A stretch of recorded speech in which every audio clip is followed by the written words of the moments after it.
Welcome to the Female VC Lab podcast. I have Lavanya here. Lavanya, in one line, give me your name, your title, and the name of your fund. Yeah, thanks so much, Barbara, for having me. My name is Lavanya. I am an investment associate at InHealth Ventures, which is based out of London. Wonderful. So tell me, what inspired you to become an investor or venture capitalist? Yeah, I think it's an interesting journey. I think it's more a question of trying out different things and then really introspecting on what I enjoyed and what I liked, and that's how I came across VC. So I started my career as a business analyst at McKinsey, and that was fantastic.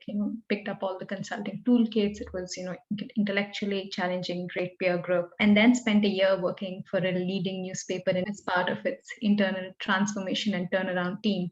And one of the things we did was to launch 2 in-house ventures, diversify the core business.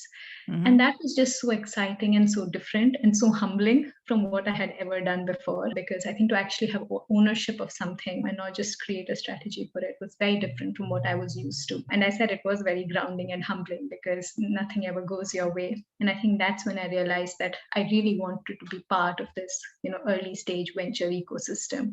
And after that, I moved to London from India to go to business school at London Business School. And I think business school was a place to reflect on what my strengths were and what I enjoyed. And I think taking those experiences from, building those ventures and just wanting to be a part of as many entrepreneurial journeys as I possibly could, I realized that venture is the best place to do it. I wanted to support in my own small way as many of these stories as I could.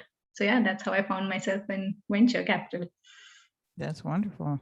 So what is your thesis at InHealth, and what's the motivation behind the thesis there? Sure. InHealth Ventures, we are a transatlantic healthcare-focused VC fund. So we are transatlantic, so we invest in Europe as well as the US. And I think the reason behind that is we feel that every healthcare ecosystem has so much to offer, and there is so much that each of these ecosystems could benefit from learning from each other as well. So being transatlantic helps us help our portfolio companies on either continent learn best practices from the other continent, while also internationalizing and become global organizations. We are healthcare focused, and the reason for that is that we are linked to the InHealth Group, which is the largest diagnostics provider in the UK. So the InHealth Group sees about 2.5 million patients every year. It has 300 locations across the UK. And we are not a strategic VC. We don't invest off the balance sheet of the group. The group is our LP, the founder is our LP. But I think our motivation to make healthcare better and become healthcare investors comes from our link from here. And it's our value proposition as well, because we use this link to help our portfolio companies access the UK market, access the diagnostics market in the UK, and even pilot the products in the larger group whenever relevant. Wow, that's pretty amazing. A true VC strategic investor. That's different. I like that. Yeah. So what are you currently learning or listening to or reading these days? Yeah, so I think summer is a really good time to read, reflect, and learn and just go back to the basics. So I think a couple of weeks back, I did Applied AI for Healthcare course, which was run by the Harvard School of Public Health, which was actually really eye-opening. It was run by Dr. Trishant Panj, Dr. Heta Mati, and Dr. Gopal Kotecha, who were all lecturers at the Harvard School of Public Health. And it was just a great course to go back to the basics and understand how AI can transform healthcare, but in the right way, to make sure that there is a right way of implementing it, not to increase the administrative burden that clinicians face, to make sure that there is maximum patient impact, and also to ensure that there is regulatory compliance, because healthcare is difficult. And one of it is very difficult. And I think it's easy to implement something in another sector. The impact is people's lives. So keeping the kind of testing and the kind of data that you need to back up what you're doing is just enormous compared to what any other sector would have. I think my key takeaway from that course is that AI is just a tool, right? And I think just the key takeaway was that it has the capability to both reduce biases and Yes. increase access to care, but also to increase biases and not create more access to care, because in the Yes. end, it reflects what the data is showing you. Depending on So what the data is. exactly. Exactly. Yeah. So if the It could data is increase or decrease. 100% true.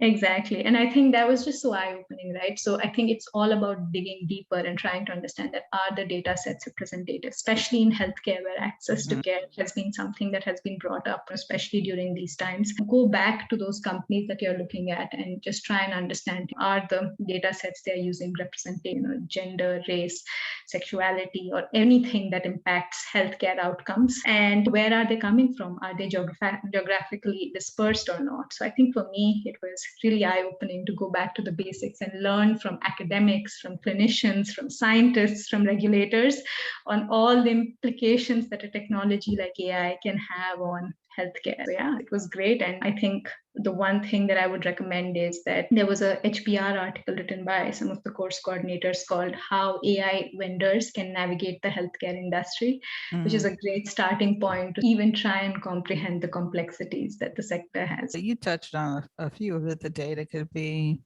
off in one direction or another. Ethically, you're dealing with people health outcomes. How do you deal with that from an ethical side of life?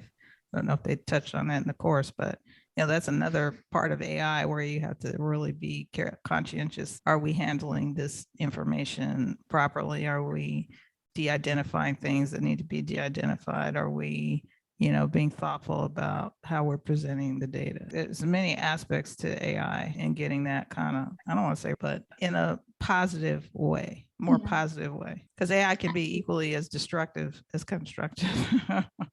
Absolutely. Absolutely. I think you're on point on that, Barbara. Thank you so much. All right, here it is, the famous bonus question. In 2 years, when we're speaking again, how do you see venture capital or investing having changed or evolved in 2 years?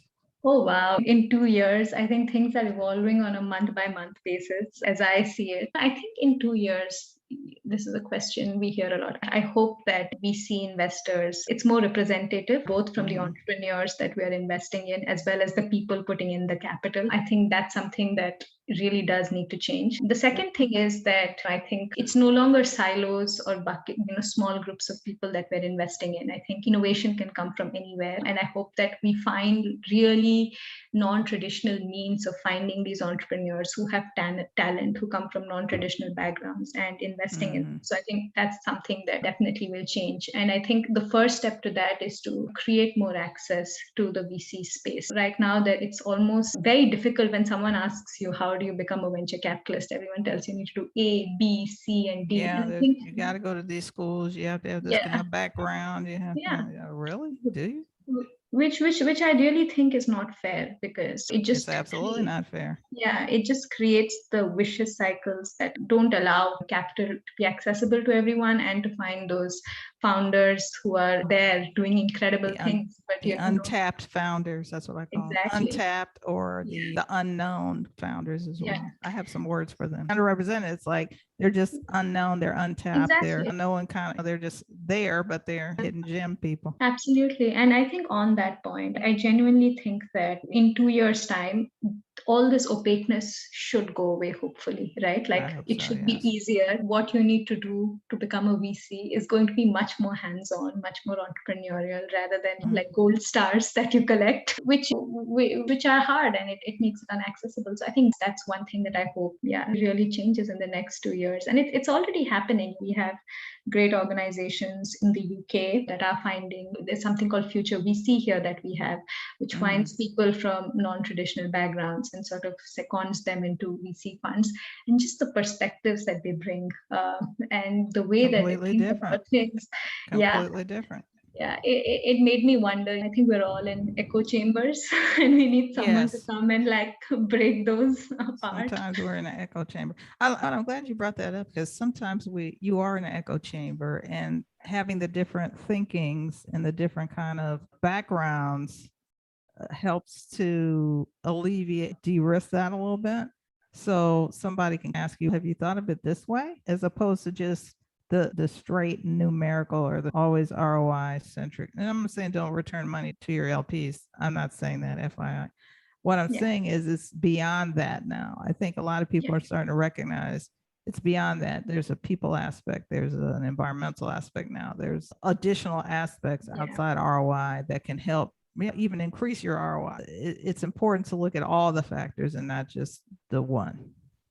Absolutely. And I think you said it right. And I actually think none of these things are mutually exclusive. I think people are demanding ESG data from Yep. both VC funds as well as Yep. startups. They're demanding what diversity metrics. Yep. So I think it's all now, ROI is no longer just a quantitative metric. It now has qualitative factors as well. There's So additional elements to it. ROI. There's additional elements to ROI now.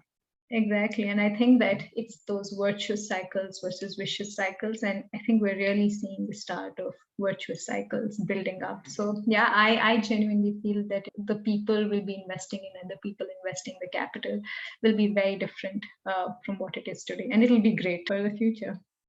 Wonderful.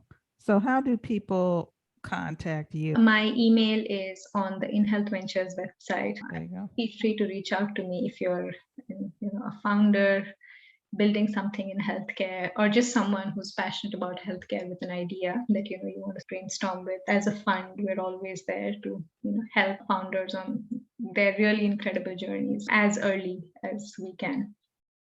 Wonderful. So thank you so much, Lavanya from InHealth Ventures, for being on the Female VC Lab podcast. Thanks so much, Barbara, for your very insightful questions and having me on the podcast. You're very welcome. Thank you.